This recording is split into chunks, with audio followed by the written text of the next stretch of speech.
სახელითა მამისათა და ძისათა და სულისა წმინდისათა ამინ. ასე აღესრულა ჩვენი მაცხოვრის ნათლისღება. აწ სულით იორდანეზე შევჩერდეთ და მოსმენილი სახარებიდან მოვიღოთ ჩვენთვის რამოდენიმე სახელმძღვანელო ჭეშმარიტება მთელი ქვეყნიური ცხოვრებისათვის. იესო მდინარე იორდანეში შედის და მის წყალში შთაეფლობა ლოცვით.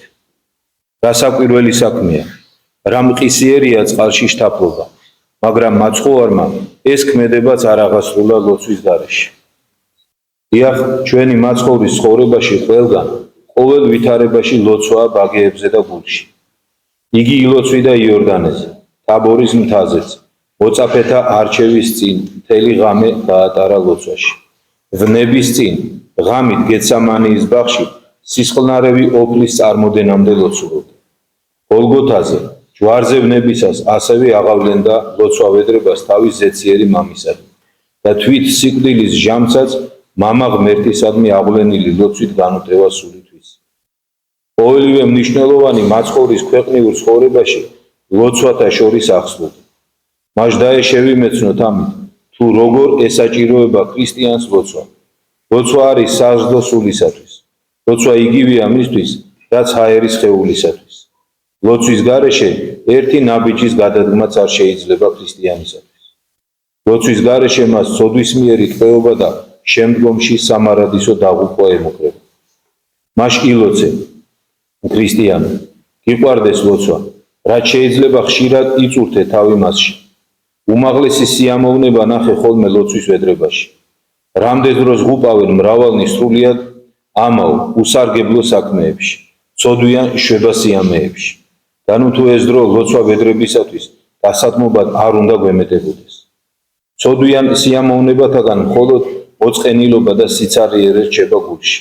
ხოლო ლოცვის შემდეგ ვითარი მშვიდობა, სიწყნარე, ვითარი სიხარული ეუფლება სულს. და რისი მოქმედება აღარ ძალუძს ლოცვას.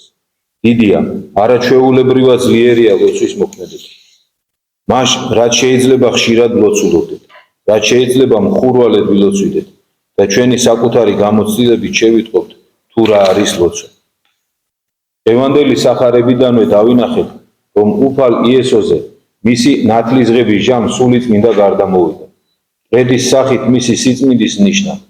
აქედან ის აზრი აღვიბეჭდეთ ჩვენს გონებასა და გულში, რომ სულიწმინდა მხოლოდ სათნო, კეთილის მოქმედ ადამიანებს დაადგრება ხოლმე. ხოლო ცოდვილებზე იგი ვერ გარდამოვას, რადგან მათი ცოდვა არ უშვებს ღმერთის სულს შეუერთდეს ცოდვილთა სულებს. ამიტომაც სულიწმინდისადმი მიმართულ ლოცვაში ჩვენ ვევედრებით მას, რომ იგი მოვიდეს ჩვენ შორის და დაემკვიდროს ჩვენ სულში და გამგწმინდოს ჩვენ ყოვლისაგან მიწის. თუ კი ადამიანები თავიანთვის შეუძლებლად მიიჩნევენ ცხოვრებას ბინძურ სახში, მაშინ მით უმეტეს სულიწმინდა ვერ შესახლდება ცოდვით შებილწულ სულში. რამეთო ღმერთი სული არის უწმინდესი არსი და მას არ ძალუძს ცოდვიან სულში დამკვიდრდეს, ვითარცა უწმინდურ სახში. ამიტომ ყოველი ქრისტიანი გულმოდგინედ უნდა ზრუნავდეს თავისი სულის განსაწმინდად ცოდვებისაგან. თუ კი ჩვენ თავად არ ძალგვით საკუთარი თავის განწმენდა ცოდვისმიერი სიბილწისაგან, მაშინ უკიდურეს შემთხვევაში ხშირად მაინც უნდა ვფიქრობდეთ ამის შესახებ და ლოცვაში ყოველდღიურად შევღაღადებდეთ ყოვლადძლიერ ღმერთს, ყოვლადწმინდა სამების მესამე წევრს, მეუფეო ზეცათაო, ნუგეშინის მცემელო, სულო ჭეშმარიტებისაო, მოვედა დაემკვიდრე ჩვენ შორის და წმინდა მყვენ ჩვენ ყოვლისაგან ბიწისა და აცხოვნე სახირო სულნი ჩვენ. ყველა დღევანდელ სახარებაში ჩვენ ნახეთ, რომ მდინარე იორდანეზე აღსრულდა ყოვლადწმინდა სამების სამივე საღმრთო პირის გამოცხადება. ასე იქნა განცხადებული ახალ აღთქმაში, რომ ღმერთი ერთი თავისი არსით სამპიროვანია. სამია ჰიპოსტასი. რამეთუ სწორედ იგივე ღმერთი, რომელიც სინას მთაზე ერთი გამოეცხადა მოსეს და მისი მეშვეობით აუწყა ისრაელერს, აწ გესმოდენ ისრაელსა სამართალი და მსჯავრი, რამეთუ ერთია სუფალი ღმერთი შენ. იგივე გამოეცხადა მათ მდინარე იორდანეზე სამი სახით და მერმე თავისი მახარებლის მეშვეობით განაცხადნა. სამნი არიან, რომლენიც წამებენ სათავშინა, მამა, სიტყვა და სული წმინდა. ესენი სამნი ერთ არიან. თავად ღმერთის ძემაც, რომელი აღიარებდა მას, ვინც არავინ სადაიხილა.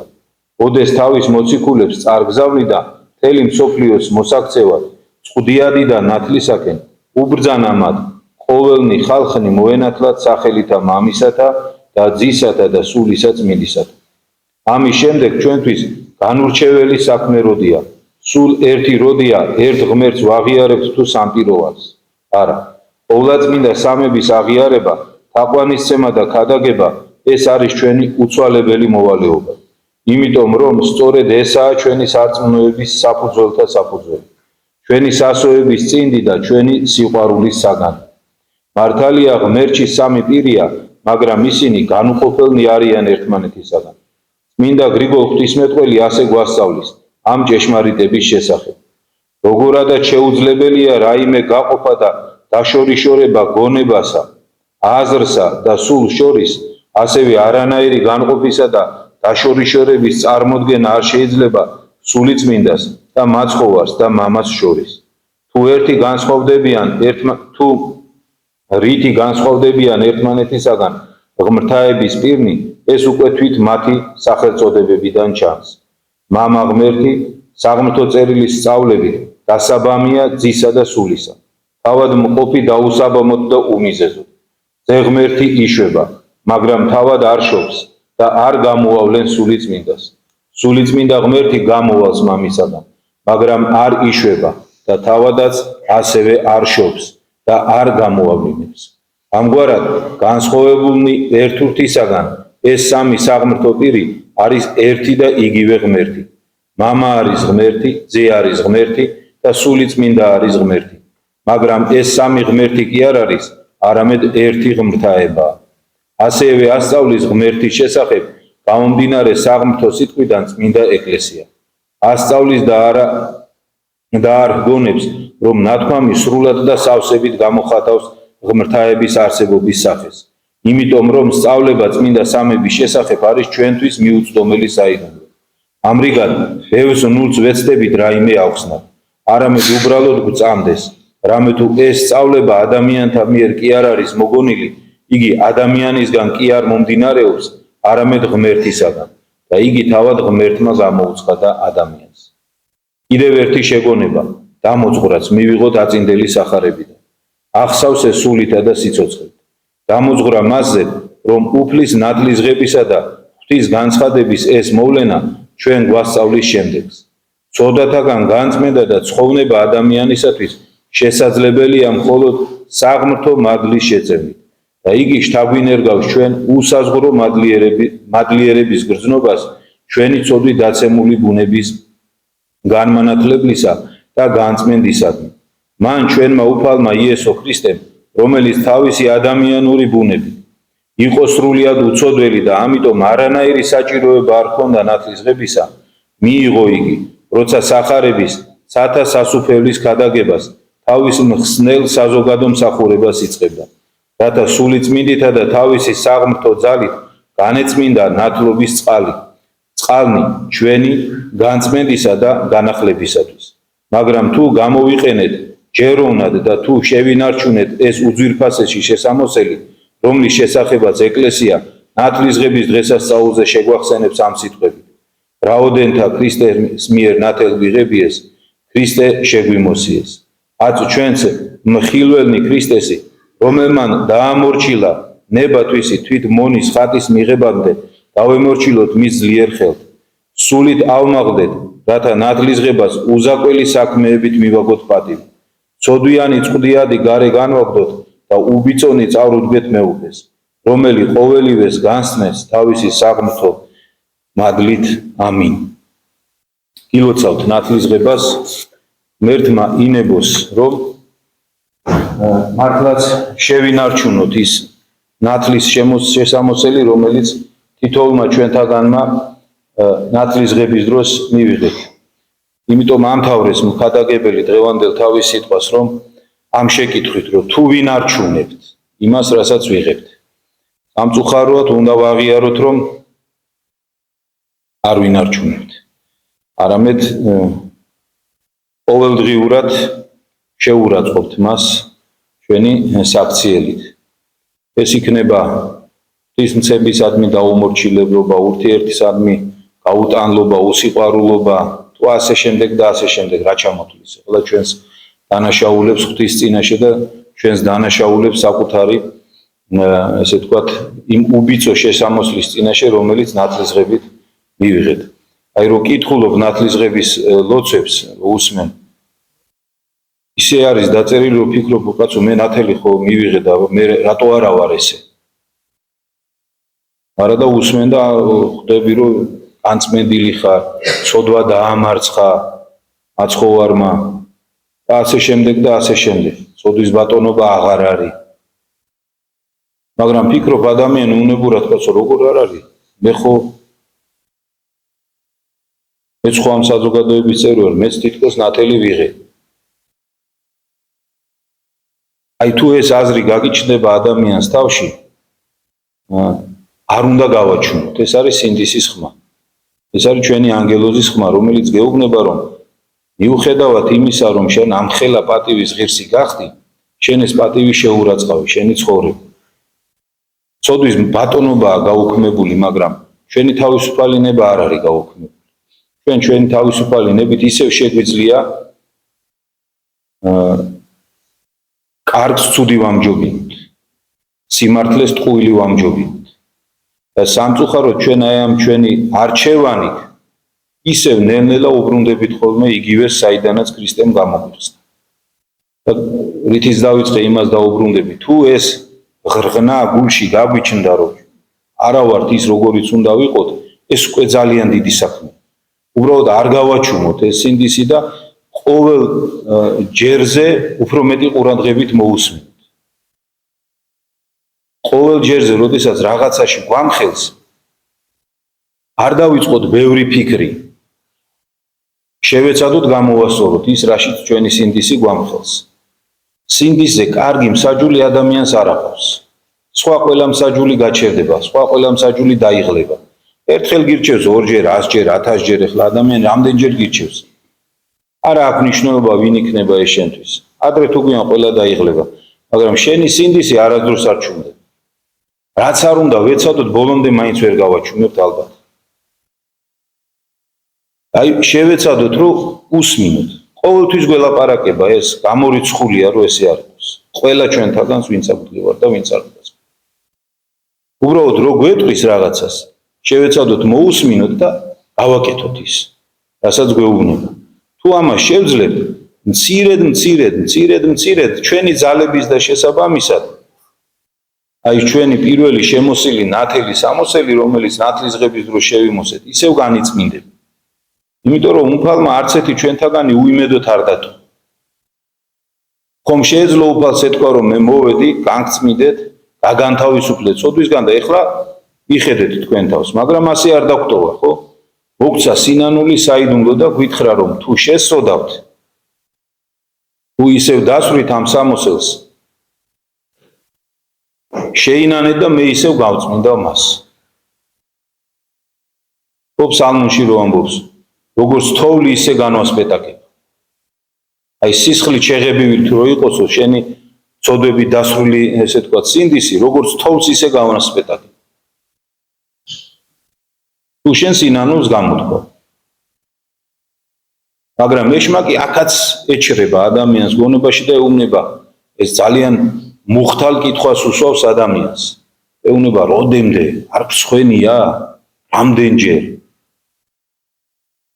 ყველას დაგმართნია ეს ახლა.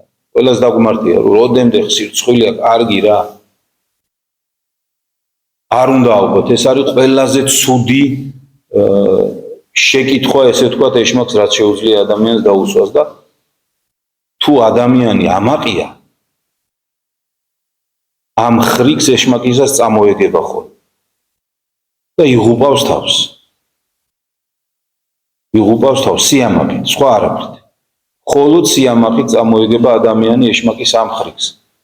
არავითარ შემთხვევაში არ უნდა წამოეგოთ ამ ხრიგს. მაცხოვარმა, როდესაც თავის მოწაფეებს ეუბნებოდა და უთხრა, რომ შენმა ძმამო, დღეშიო 7ჯერ რომ რაღაცა შესოდო შენს წინაშე შერისხევ, მაგრამ 7-ჯერვე რომ მოbrunდეს და გითხრასო რომ შევინანეო, მიიღე ისევ უკან. სხვაგან პეტრეს კითხვაზე რომ რამდენჯერ ვაპატიო ჩემ ძმას, ეუბნება რომ 70 ზის 7-ჯერ.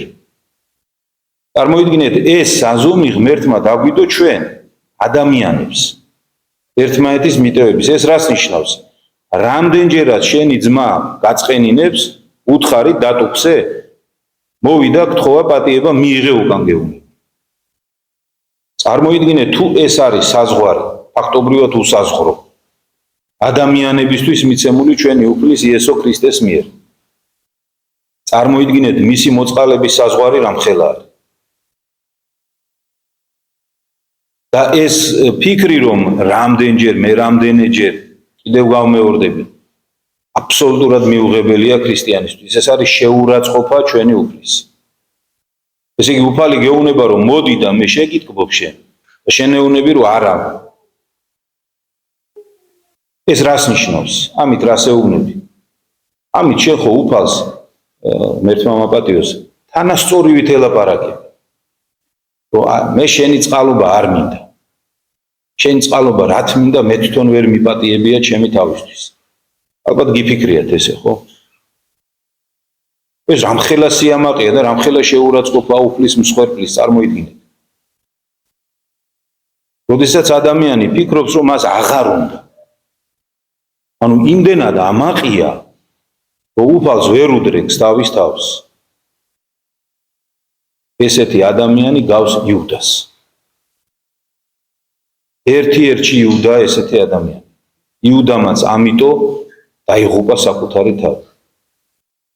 განსხვავებით პეტრესგან, ამას ხშირად ვიძაღი და არ დავიღლები ამის გამეორება. ჩვენ უნდა ვემსგავსოთ პეტრეს. მიუხედავად ჩვენი შეცდომისა, თავი უნდა დავხაროთ და მივიდეთ ისე უფალთან. იმიტომ რომ ეს მას უნდა თვითონ.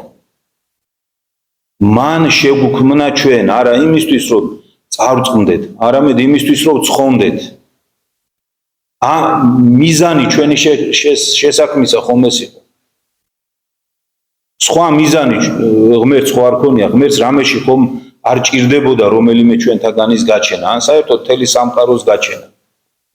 აი ზოგ რელიგიებში ასე გონიათ, რომ ღმერთს ჭირდებოდა რაღაცაში. ძველი წარმართებსაც ესეთი წარმოდგენა ჰქონდათ და ზოგიერთ დღევანდელ რელიგიაში ესეა, რომ ღმერთს რაღაცა საჭიროებიდან ჭირდებოდა რომ შეექმნა. ჩვენ ესე არ აქვს ამს. ჩვენი ღმერთი ასეთი არ არის, რომ რამე ჭირდებოდეს მას.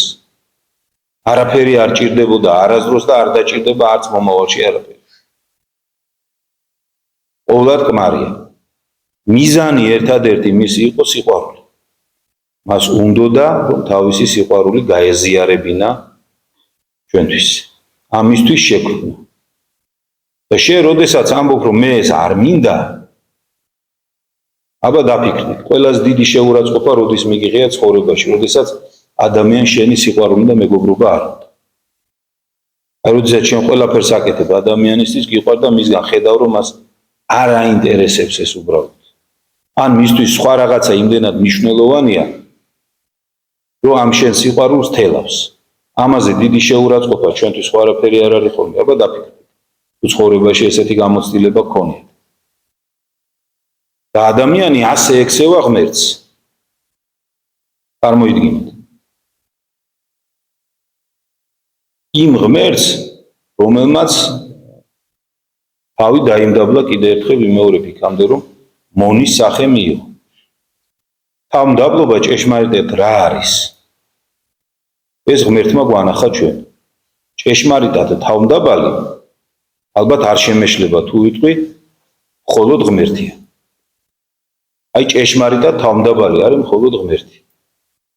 აბა დაფიქრდით რამდენ რამეს გვითმის. აი დაფიქრდით უბრალოდ. მარტო ის კი არა რომ თქვათ ადამიანის ბუნება მიიღო, ბაგაში მიიწვინა, იცემა, იფურთხა ადამიანებისგან, მარტო ეს არა. აი უბრალოდ რამდენს გვითმენს დააკვირდით. და მიხვდებით რომ ჭეშმარიტი თავმდაბლობა და ჭეშმარიტი სიყვარული და მზრუნველობა რა არის? აი თუ ოდესმე კითხვა გაგიჩნდებათ, როგორი მამა უნდა ვიყო, როგორი ცოლი უნდა ვიყო, როგორი ქმარი უნდა ვიყო, როგორი შვილი უნდა ვიყო, წაიკითხეთ წმინდა წერილი და ნახავთ. აი რა არის მზრუნველობა, რა არის სიყვარული, სადამდე უნდა უერთგულო ადამიანს, წაიკითხეთ წმინდა წერილი და ნახავთ. როგორც ღმერთი ზრუნავს თავის შვილებზე, ანუ ჩვენზე, ისე უნდა ვიზრუნოთ ჩვენს გარშემო მყოფებზე. აი ეს ამხელა ესე თქვათ ზღვარი გვაქვს დაწესებული. ესეც სიწმინდეზე უნდა იყოს ადამიანი. ვართ აქ? არა ვართ. რა თქმა უნდა არა ვართ, ამას ლაპარაკიც არ არის. თუმცა შრომა არ უნდა დავიზარდოთ. წვალება არ უნდა დავიზარდოთ. უნდა ცოტა გართობას მოუკლოთ, დროსტარებას მოუკლოთ და ცოტა მეტი ვიფიქროთ საკუთარ მარადიულ ხვედრზე. ღმერთმა მოგმადლოს ცხონება, გილოცავთ კიდევ ერთხელ ნათლისღების დღესასწაულს და ღმერთმა ინებოს, რომ როდესაც მის წინაშე დავდგებით, აუცილებლად დავდგებით, ეს არავის არ აღწდება, ჩვენი შესამოსელი, ჩვენი სინანული ცრემლებით და ჩვენი განვლილი ცხოვრებით ღმერთმა განწმინდოს, რომ ცხონდეთ მის სასუფეველში.